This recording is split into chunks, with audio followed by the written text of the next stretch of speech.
So this is your first in-home workout in my studio, which was formerly our dining room. And my wife and child have been gracious enough to allow me to throw furniture everywhere in the house. So let's get on with the workout. First, do some push-ups. You can just do your regular push-ups.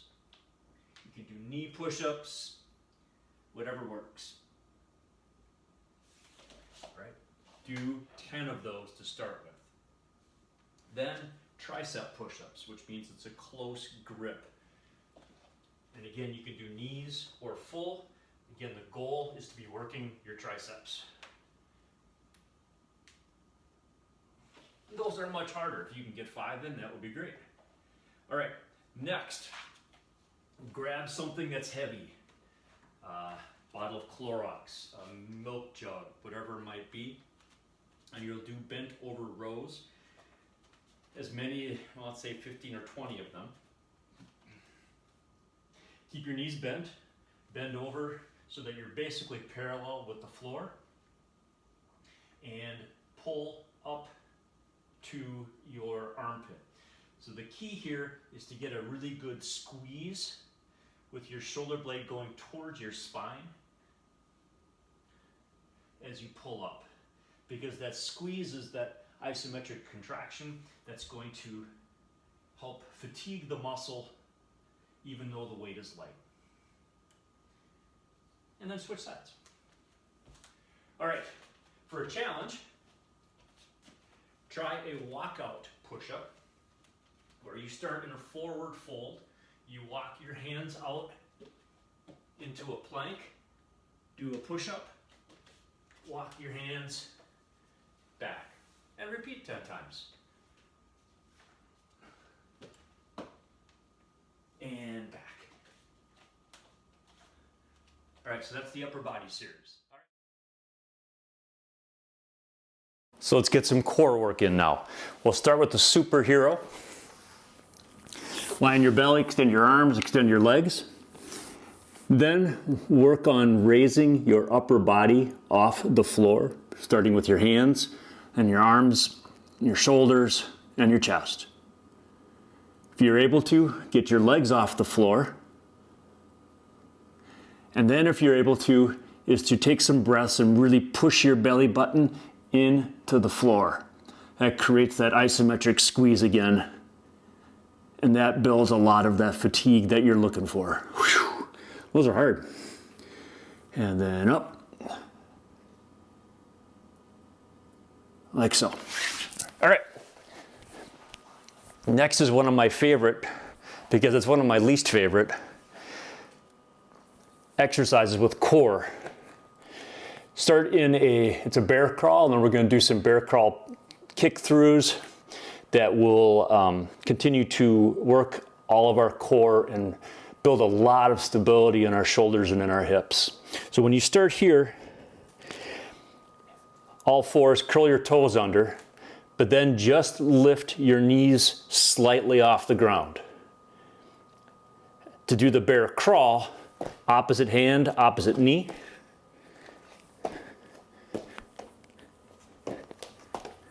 And then walk around like you're a toddler. It's a lot of work for your quads, it's a lot of work for your shoulders, but you also have to hold your core in tightly in order to stabilize the movement. All right, from here, we'll do a bear crawl kick through. And you have a couple of options here. First, again, start in your bear crawl position. Is just kick through one foot here and leave it on the ground. You could even take a seat here and do this. Okay, then bring your foot back and go to the other side and kick through. All right, you can start there, or you can keep working it a little bit by keeping your knees off the ground and bringing your leg through on both sides.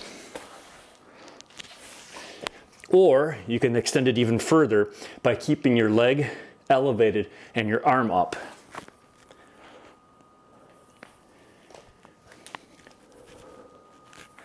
And then come back into the bear crawl position and go from there.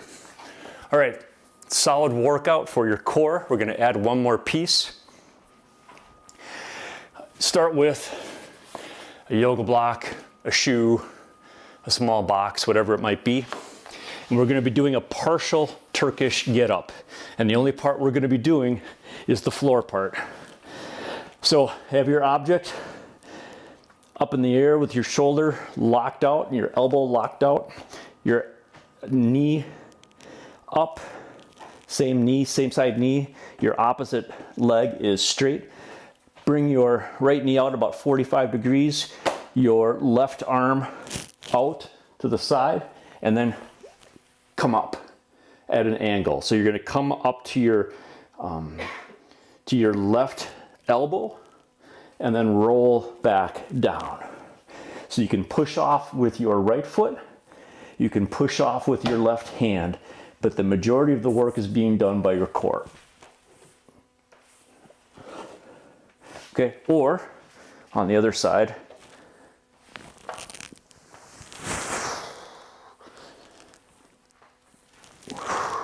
in our next workout, we'll do the windmills, which are another part of the Turkish get-up. Okay, so that's your core work for today. Thanks. Let's work on some legs and some core and some stabilization work. First of all, we'll get down on the ground. This will be a lot of a hip hinge kind of work. Come into a bridge. Knees up, hands at your side. Bring your hips off the ground. And then doing the best you can with raising one leg and then raising another leg.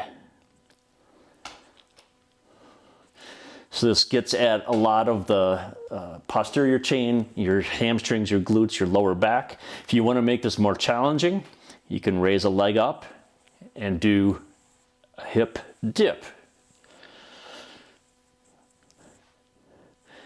Let's do about 10 of those on each side. Then we'll come forward, and if you have some balance issues, you might want to have a counter nearby.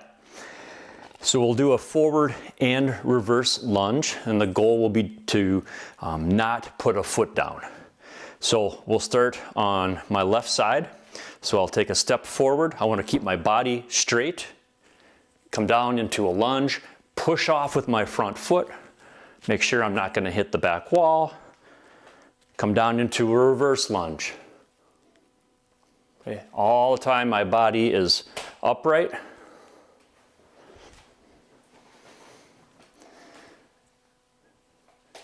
So I'll do that from the side so you can see it without hitting. Gotta figure out where I should stand here. Let's go back here. All right.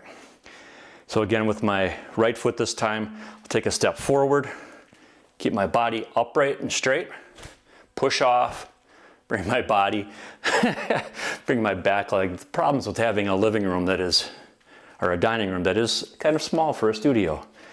Forward, go, and then back. Again, your goal is to not touch in between the forward and back lunge. 5 on each side, and repeat the whole thing. All right, from here, this is going to be a straight leg deadlift, but with one leg. And it not only involves a lot of hinge work and core work, but it really works your glutes, and that's the target muscle. So from here, raise up one leg so that your knee is up. Raise up your arms if you wish here, or you can do that in a moment. And then bring your leg back as you tip forward. Notice my knee is slightly bent. And then extend your arms forward. And then you can do that all in one.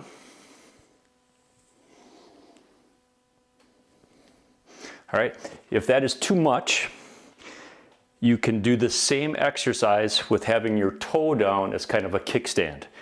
And then simply tip over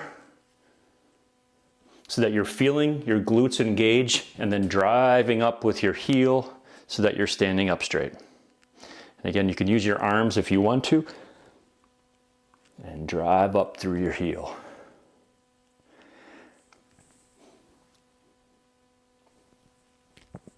Okay, straight leg deadlift works as a hip hinge exercise. All right, your last leg workout will be to do a wall sit. Okay, any wall in the house that you have your knees roughly over your ankles, and then come on down. If you can get to a 90 degrees, that's your best. This is all active isometric, so you want to drive your heels into the ground and push. You can even push your hips and your butt into the wall, and then to make it more challenging, bring your shoulders along the wall. Clearly mine don't quite move that well, but that's why it's a good thing. Plus, it's a really good distractor from the growing pain and discomfort in your legs as you are doing this. And if you have some weights, a couple of cans of beer or soda, this is a really good work for your shoulders as well. Hold that sit, grow your time as you're sitting to a minute or more as you go. So you can do that whole workout, 10 of each, and then redo it and keep trying to add more push-ups or more lunges as you get better at it. All right, good luck, stay safe at home. Take care.